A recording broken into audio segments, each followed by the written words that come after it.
हमने decomposition reaction तक देख लिया था। थोड़ा सा डिकम्पोजिशन रिएक्शन में एक दो चीज़ें और हैं, वो भी देख लो। डिकम्पोजिशन रिएक्शन हमारी बॉडी में भी होती है, और डाइजेशन जो है वो दरअसल एक डिकम्पोजिशन रिएक्शन का ही एग्जाम्पल है, जिसमें जो ग्लूकोज होता है, सॉरी,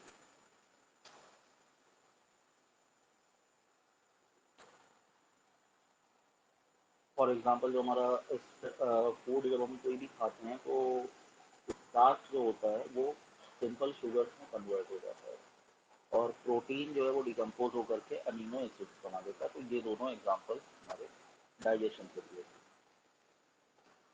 अगला टाइप है रिएक्शंस का डिस्प्लेसमेंट रिएक्शन। डिस्प्लेसमेंट रिएक्शन ऐसी रिएक्शन होती है जिसमें एक एलिमेंट किसी दूसरे एलिमेंट का प्लेस ऑक्युपाई कर लेता है किसी कंपाउंड में, तब हम बोलते हैं कि डिस्प्लेसमेंट रिएक्शन हो रही है। और ये होता कैसे है? हमेशा एक ज्यादा रिएक्टिव एलिमेंट एक कम रिएक्टिव एलिमेंट को उसके कंपाउंड से डिस्प्लेस कर देता है। ये ध्यान रखना, कम रिएक्टिव एलिमेंट कभी भी ज्यादा रिएक्टिव एलिमेंट को उसके कंपाउंड से डिस्प्लेस नहीं कर सकता। फॉर एग्जाम्पल, अगर जिंक मेटल है हमारे पास और इसकी हम एक स्ट्रिप लेकर के कॉपर सल्फेट सॉल्यूशन में अगर हम डाल दें, तो जिंक और कॉपर सल्फेट, ये जैसे ही हम रिएक्शन कराएंगे होगा क्या, क्योंकि जिंक जो है वो कॉपर से ज़्यादा रिएक्टिव है, तो जिंक कॉपर का प्लेस ऑक्युपाई कर लेगा, ZnSO4 बन जाएगा और कॉपर जो है वो अलग हो जाएगा।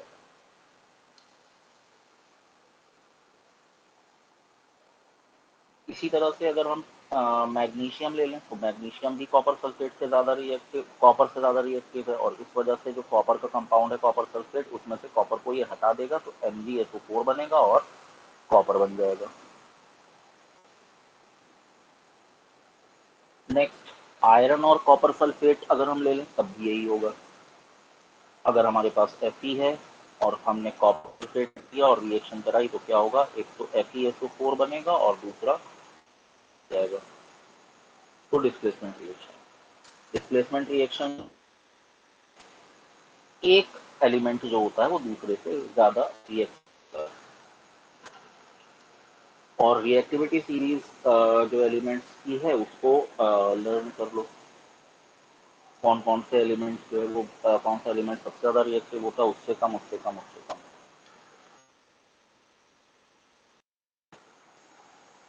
इसी तरह से अगर हम लेड ले लें और कॉपर क्लोराइड सोल्यूशन जो है उसके साथ हम इसकी रिएक्शन करा दें, तो लेड क्लोराइड बनता है और होता है।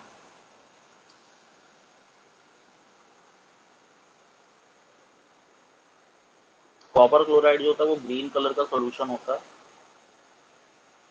और कॉपर सल्फेट इसके पहले जो हमने देखा था,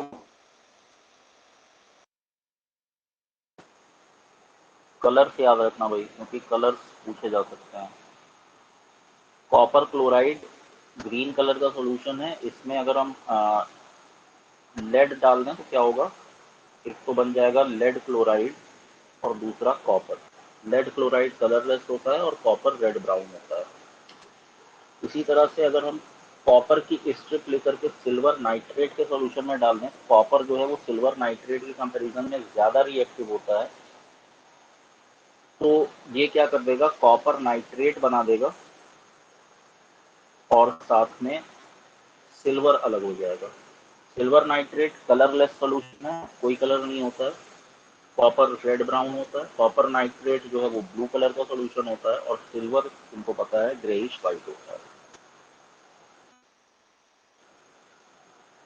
iron metal dilute hydrochloric acid के साथ रिएक्ट करके आयरन 2 क्लोराइड बना देगा और हाइड्रोजन गैस अलग हो जाएगी। आयरन और Cl की अगर हम रिएक्शन करा दें तो क्या होगा, FeCl2 बनेगा और हाइड्रोजन गैस बनेगी। आयरन और हाइड्रोक्लोरिक एसिड की रिएक्शन कराने से हाइड्रोजन गैस बनती है, ये भी एक तरह की डिस्प्लेसमेंट रिएक्शन है। नेक्स्ट, मैग्नीशियम की रिएक्शन अगर हम HCl से करा दें हाइड्रोक्लोरिक एसिड से, तो क्या होगा, मैग्नीशियम क्लोराइड, क्योंकि मैग्नीशियम ज्यादा रिएक्टिव है। इसी तरह से तो सोडियम हाइड्रोक्साइड बनेगा, ये भी एक डिस्प्लेसमेंट रिएक्शन है। क्लोरीन गैस की अगर हम रिएक्शन पोटेशियम आयोडाइड से कर तो पोटेशियम क्लोराइड और आयोडीन बन जाएगा और यहाँ पर भी डिस्प्लेसमेंट रिएक्शन हो रही है। ज्यादातर जो कॉमन डिस्प्लेसमेंट रिएक्शंस हैं वो एक्वस सॉल्यूशन में होती हैं, यानी कि जो सॉल्यूशन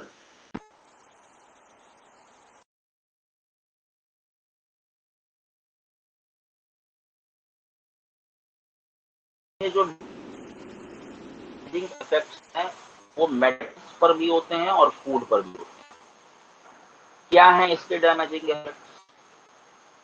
एक तो है कोरोजन ऑफ मेटल और दूसरा है रेंसिडिटी। कोरोजन पहले भी पढ़ चुके हो कि एक ऐसा प्रोसेस होता है जिसमें उनको एक्शन ऑफ एयर वजह से जो केमिकल बनते हैं मेटल के ऊपर पूरी तरह से हीट अप कर लेते हैं उस मेटल को या उसके सरफेस। वो कैसे है? ऑक्सीडेशन ऑफ मेटल की वजह से। रस्ट कॉमन एग्जांपल है कोरोजन का, लेकिन ये सिर्फ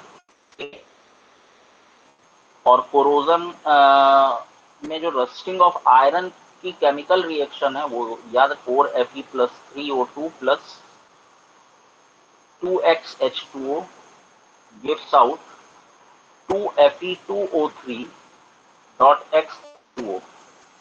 This is hydrated iron 3 oxide.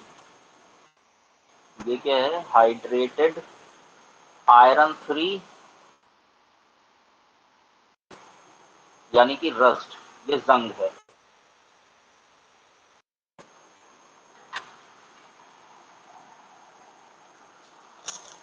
अब यहाँ पे जो नंबर ऑफ वाटर मॉलिक्यूल्स हैं रस्ट में वो वेरी करते हैं। तो रस्टिंग ऑफ आयरन क्या है? वो एक रिडॉक्स रिएक्शन है।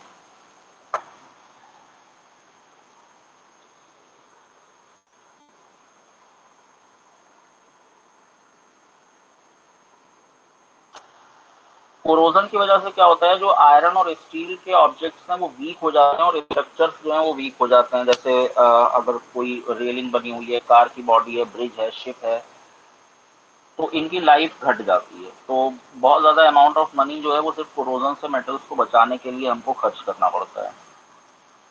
अब अगला है रेंसिडिटी। ऑक्सीडेशन जो है वो फूड को भी डैमेज कर सकता है। कैसे? फूड को, जिसमें ऑयल और फैट होता है। जब कोई भी ऐसा फूड मटेरियल जिसको फैट में या ऑयल में कुक किया गया है और उसको लंबे टाइम तक रख दिया जाए तो क्या होता है? उसमें एक अनप्लीजेंट स्मेल और टेस्ट आ जाता है। अब ये फैट या ऑयल जो फूड मटेरियल के अंदर है अनप्लीजेंट स्मेल और टेस्ट क्यों देता है? उसका रीजन है कि ये रैंसिड हो जाता है या स्टोर हो जाता है या स्टील हो जाता है। कैसे? फैट या ऑयल जो प्रेजेंट होता है किसी भी फूड मटेरियल में वो ऑक्सीडाइज होता है ऑक्सीजन की वजह से, और जो ऑक्सीडेशन प्रोडक्ट्स हैं उनकी जो स्मेल होती है वो अनप्लीजेंट होती है, उनका टेस्ट अनप्लीजेंट होता है। अब कंडीशन जो प्रोड्यूस होती है aerial oxidation of fat and oil in food से, उससे क्या होता है? अनप्लीजेंट स्मेल और टेस्ट आता है। इससे खाना खराब हो जाता है। जो भी फैट या ऑयल में खाना बनाया गया होगा तो एक कंसिडरेबल टाइम के बाद उसको खाया नहीं जा सकता, वो अनफिट होता है। रैंसिड फूड की जो बेसिक कैरेक्टरिस्टिक है वो यही है कि वो अनप्लीजेंट स्मेल और अनप्लीजेंट टेस्ट प्रोवाइड करता है। ठीक है, कैसे हम इसको रोक सकते हैं? तो रैंसिडिटी को हम प्रिवेंट कर सकते हैं। एंटीऑक्सीडेंट्स अगर हम फूड में मिला दें जिसमें भी फैट या ऑयल है, अगर हम इस चीज को रोक सकते हैं, क्योंकि एंटीऑक्सीडेंट एक ऐसे को रोकता है। ये दरअसल रिड्यूसिंग एजेंट्स होते हैं। तो जब भी कोई एंटी करते हैं फूड में तो होता क्या है कि फैट प्रेजेंट होता है वो ऑक्सीडाइज नहीं होता है आसानी से, इसलिए रैंसिड नहीं होता है। तो फूड अच्छा बना रहता है काफी लंबे टाइम तक। जो कॉमन एंटीऑक्सीडेंट्स यूज होते हैं फूड को खराब होने से बचाने के लिए, उसमें एक है BHA, butylated hydroxy anisole, and BH7 यानी ब्यूटिलेटेड हाइड्रोक्सी टोलुइन। ये तो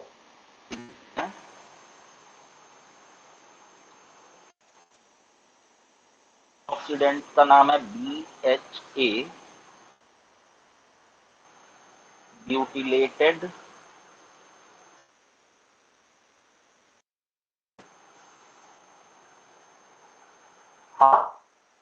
एनिसोल। दूसरा एंटीऑक्सीडेंट है जो मिलाया जाता है वो है BHT। ये है ब्लेटेड हाइड्रोक्सी टोलुइन। इसके अलावा हम अगर फैट या ऑयल को अगर हम पैक कर दें नाइट्रोजन गैस के साथ तो भी हम, और ये बहुत कॉमन एग्जांपल है, तुमको क्लास वगैरह के जो पैकेट्स होते हैं उसमें हवा भरी होती है, वो दरअसल हवा नहीं होती, नाइट्रोजन होती है ऑक्सीडेशन से बचाने के लिए। रेंसिडिटी को हम कर सकते हैं फूड को रेफ्रिजरेटर में रख करके, यानी कि फ्रिज में रख देंगे तो क्या होगा, ऑक्सीडेशन जो होता है वो स्लो हो जाता है टेम्परेचर घटने की वजह से। इसके अलावा रेंस को हम कम कर सकते हैं अगर हम फूड को एयर टाइट कंटेनर जहाँ पे एयर ही नहीं जाता है, तो फिर क्या होगा कि वो खराब नहीं होगा खाने का सामान। इसके अलावा हम एसिडिटी को कम कर सकते हैं अगर हम फूड को लाइट से दूर स्टोर, एब्सेंस हो लाइट का, ऑक्सीडेशन जो होता है फैट और ऑयल, इतना पढ़ लोगे तो सफिशिएंट है। साथ बुक होगी तो ज्यादा अच्छा रहेगा।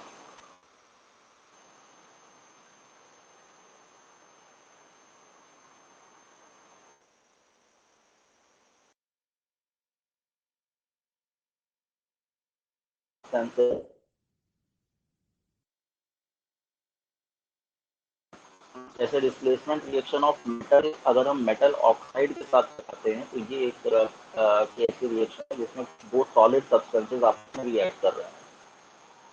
ज्यादा रिएक्टिव मेटल हमेशा डिस्प्लेस करेगा कम रिएक्टिव मेटल को उसके ऊपर। अगर मेरे पास तो मैग्नीशियम क्योंकि ज्यादा रिएक्टिव होता है और कॉपर कम रिएक्टिव होता है, वैसे सॉलिड ये भी है सॉलिड ये भी है, तो होगा क्या, मैग्नीशियम कॉपर को हटा देगा और MgO बना देगा यहाँ पे और हो जाएगा। इसी तरह से अगर हम आयरन 3 ऑक्साइड ले लें और इस होगा एल्युमिनियम ऑक्साइड बन जाएगा। क्यों? क्योंकि एल्युमिनियम जो होता है वो आयरन से ज्यादा रिएक्टिव होता है। ये दोनों सॉलिड थे और यहाँ पे जो मैग्नीशियम ऑक्साइड बना है और ये कॉपर भी सॉलिड ही रहेगा।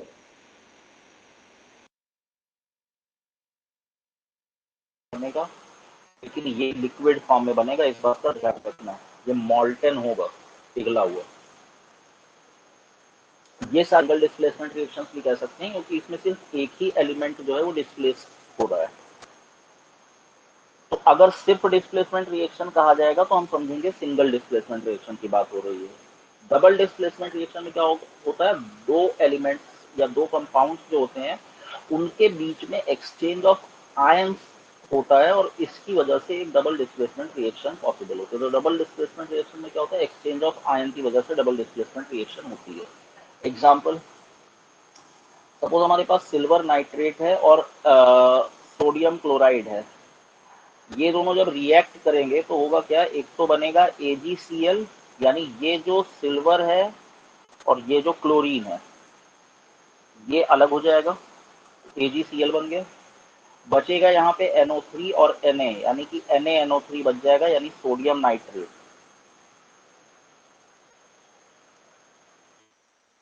जो है वो व्हाइट कलर का प्रेसिपिटेट बनेगा, ठीक है। तो यहाँ पे दरअसल आयंस एक्सचेंज हो रहे हैं और NO3 माइनस में ब्रेक हो गया, Na प्लस, और Cl माइनस था वो Ag प्लस के साथ आकर के मिल गया, और ये वाला जो NO3 माइनस के साथ कंबाइन हो गया। इसी तरह से अगर हम BaCl2 की रिएक्शन कराएं Na2SO4 के साथ तो क्या होगा, BaSO4 बनेगा और 2NaCl, क्योंकि बेरियम पे होता है +2 चार्ज और क्लोरीन पे होता है -1, लेकिन क्योंकि यहाँ पे 2 क्लोरीन है तो Cl, अगर हम देखें तो Na2SO4 Na पे होता है प्लस, तो 2 बार Na प्लस और SO4 पे क्या होता है माइनस होता है,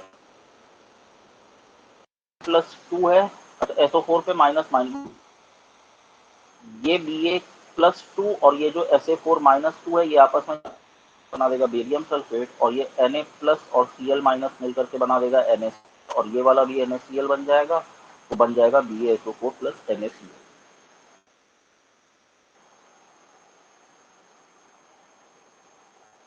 पे जो बेरियम सल्फेट है वो व्हाइट कलर का प्रेसिपिटेट बनेगा। कोई भी ऐसी रिएक्शन जिसमें इनसॉल्युबल सॉलिड, जिसको हम प्रेसिपिटेट कहते हैं, बन जाए, उसको हम कहते हैं प्रेसिपिटेट। कुछ और एग्जांपल्स, बेरियम क्लोराइड सॉल्यूशन को अगर हम ऐड करें कॉपर सल्फेट सॉल्यूशन में तो बेरियम सल्फेट बनता है और क्लोराइड बनता है। इसी तरह से अगर हम हाइड्रोजन सल्फाइड यानी H2S को हम पास करें कॉपर सल्फेट सॉल्यूशन के साथ यानी CuSO4 में, तो एक ब्लैक प्रेसिपिटेट बनेगा किसका, कॉपर सल्फेट का। ध्यान रखना, कॉपर सल्फाइड का। कॉपर सल्फाइड जो होता है वो ब्लैक कलर का होता है।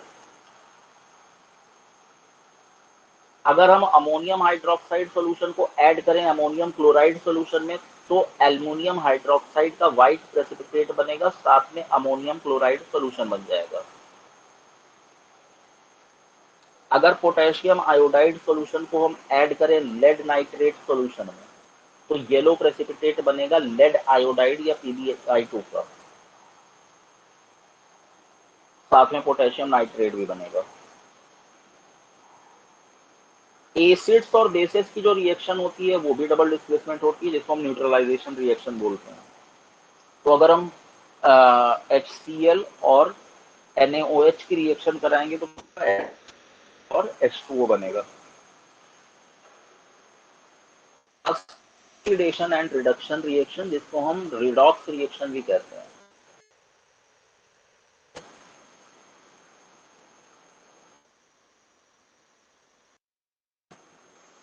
अगर किसी सब्सटेंस में ऑक्सीजन ऐड हो रही है या हाइड्रोजन मूव हो रही है तो हम कहेंगे कि उसका ऑक्सीडेशन। में हाइड्रोजन ऐड हो रही है, रिमूव हो रही है तो हम कहेंगे कि रिडक्शन हो रहा है। ऑक्सीडाइजिंग एजेंट क्या होता है, वो सब्सटेंस ऑक्सीजन प्रोवाइड करता है ऑक्सीडेशन के लिए, उसको हम ऑक्सीडाइजिंग एजेंट। हम ये भी कह सकते हैं कि वो सब्सटेंस जो हाइड्रोजन रिमूव कर दे उसको हम ऑक्सीडाइजिंग एजेंट, और जो सब्सटेंस हाइड्रोजन देता है रिडक्शन के लिए वो हम कहते हैं, या वो सब्सटेंस जो ऑक्सीजन को, या अगर हम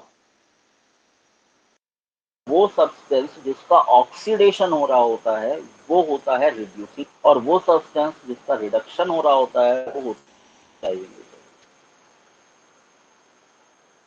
तो अगर मान लो हमारे कॉपर ऑक्साइड और हमने उसकी रिएक्शन दी, तो कॉपर ऑक्साइड की रिएक्शन हाइड्रोजन के साथ हमने कराई, किया तो क्या बना, कॉपर बन गया और H2O बन गया।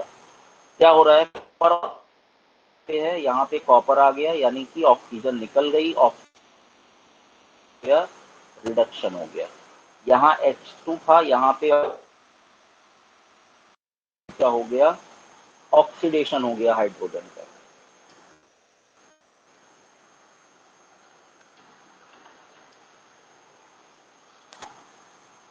अब अगर हम यहाँ पे ऑक्सीडाइजर बात करें तो क्योंकि कॉपर ऑक्साइड का रिडक्शन हो रहा है तो ये ऑक्सीडेशन क्या हो रहा है, H2 का ऑक्सीडेशन हो रहा है। अगर हाइड्रोजन सल्फाइड को हम रिएक्ट करें क्लोरीन के सल्फर बनता है और हाइड्रोजन क्लोराइड, तो H2S प्लस Cl, एक तो बनेगा S प्लस यहाँ पे 2HCl और बन गया, H2S यहाँ पर है और ये देखो इसमें से S जो है वो अलग हो गया है, यानी H2 सिर्फ बचा, और ये H जो है वो यहाँ Cl के साथ जुड़ गया है। या एक तरह से मैं ये भी कह सकता हूँ कि इस H2S में से जब ये H निकल जाएगा तब तो ये S बनेगा, तो रिमूव हो गया है H। रिमूवल ऑफ हाइड्रोजन मतलब ऑक्सीडेशन, तो इसका ऑक्सीडेशन हो रहा है H2S का, और ये रिड्यूसिंग एजेंट की तरह काम कर रहा है। Cl2 मतलब Cl2 का रिडक्शन हो रहा है और ये Cl2 वर्क कर रही है एज एन जिंक ऑक्साइड की रिएक्शन अगर हम कार्बन से कराएं तो जिंक बनेगा और कार्बन मोनोऑक्साइड गैस बनेगी। जिंक ऑक्साइड जिंक में कन्वर्ट हो रहा है, यानी ऑक्सीजन रिमूव हो गई। ऑक्सीजन का रिमूवल मतलब कि रिडक्शन, यानी कि ये क्या है, ऑक्सीडाइजिंग एजेंट है। कार्बन यहाँ पर मतलब इसका ऑक्सीडेशन हो रहा है और ये क्या है, रिड्यूसिंग एजेंट। इसी तरह से मैग्नीज डाई ऑक्साइड MnO2 की अगर हम रिएक्शन Cl के साथ, तो बनता है MnCl2 magnesium dichloride, Cl2 chlorine, H2O। अगर हम मैग्नीशियम डाई की बात करें तो ये ऑक्सीजन को रिमूव कर रहा है, क्योंकि यहां से ऑक्सीजन नहीं है। इसका मतलब है ऑक्सीजन रिमूव क्या हुआ, रिडक्शन हुआ, और रिडक्शन हुआ तो ये ऑक्सीडाइजिंग एजेंट की। अगर हम HCl की बात करें, HCl में क्या है कि HCl से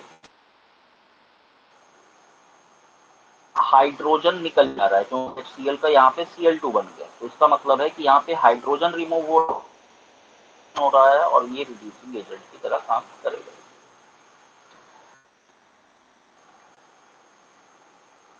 तो ऑक्सीडेशन रिडक्शन इस तरह से हम और कह सकते हैं कि ऑक्सीडेशन और रिडक्शन क्या होगा।